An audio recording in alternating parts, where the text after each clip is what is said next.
A few moments later, a few inches later, 2 hours later, 1 eternity later. Jika melihat video ini, So show me family, all the blood that I will bleed.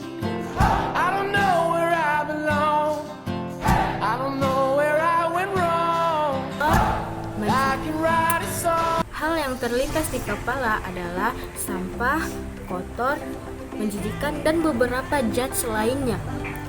Namun, apakah kita sadar bahwa hal menjijikan tadi adalah perbuatan manusia? Nah, kita juga manusia. Kenapa hal tersebut bisa terjadi? Maka simak video ini dan kamu akan tahu penyebabnya. Oke, pertama, kalian perlu tahu dulu bahwa ada yang namanya lingkungan hidup. Nah, lingkungan hidup ini adalah tempat di mana seluruh makhluk hidup tinggal dan saling berinteraksi satu sama lain. Sebelumnya, kita telah membahas tentang lingkungan hidup pada video sebelumnya.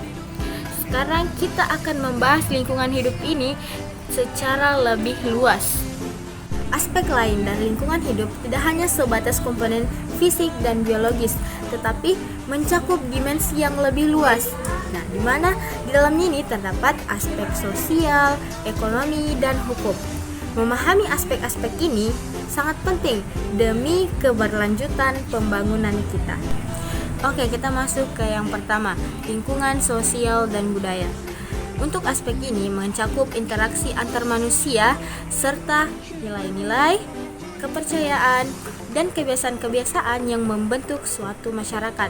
Sebagai contoh, yaitu pola hidup yang boros dan kebiasaan-kebiasaan membuang sampah secara sembarangan. Di Maluku ada namanya tradisi sasi. Tradisi ini yang melarang panen hasil laut pada waktu tertentu. Ini merupakan contoh praktik positif yang dapat mendukung sebuah kelestarian. Kita adalah manusia, di mana kita dan perilaku kita ini sangat berpengaruh pada lingkungan. Kita yang sangat berperan penting dalam sebuah lingkungan ini. Kedua, lingkungan ekonomi. Aspek ini mencakup hubungan antara aktivitas ekonomi dan lingkungan hidup.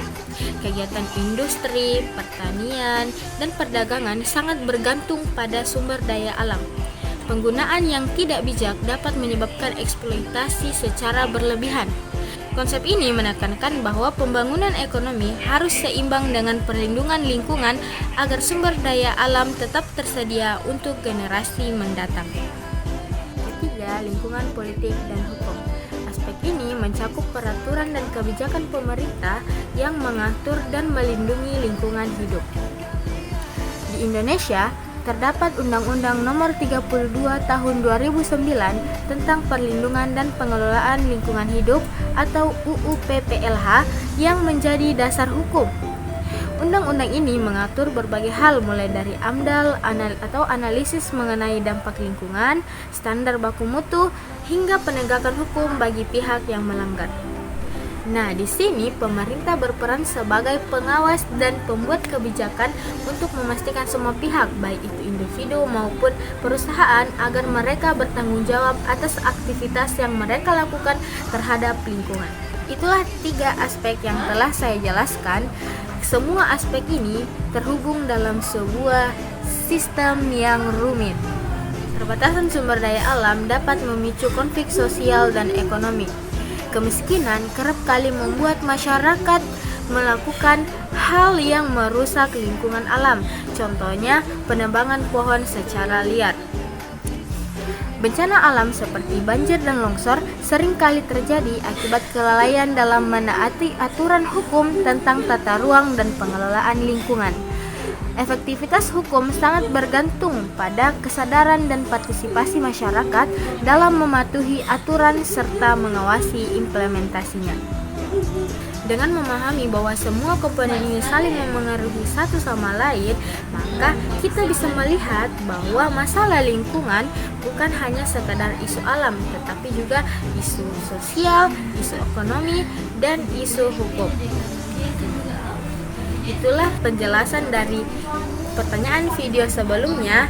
Apabila ada yang kurang dipahami, silahkan bertanya di kolom komentar. Jangan lupa like, comment, share, and subscribe. Jangan lupa like, comment, share, and subscribe. Sekian dari saya, and see you. Akhirnya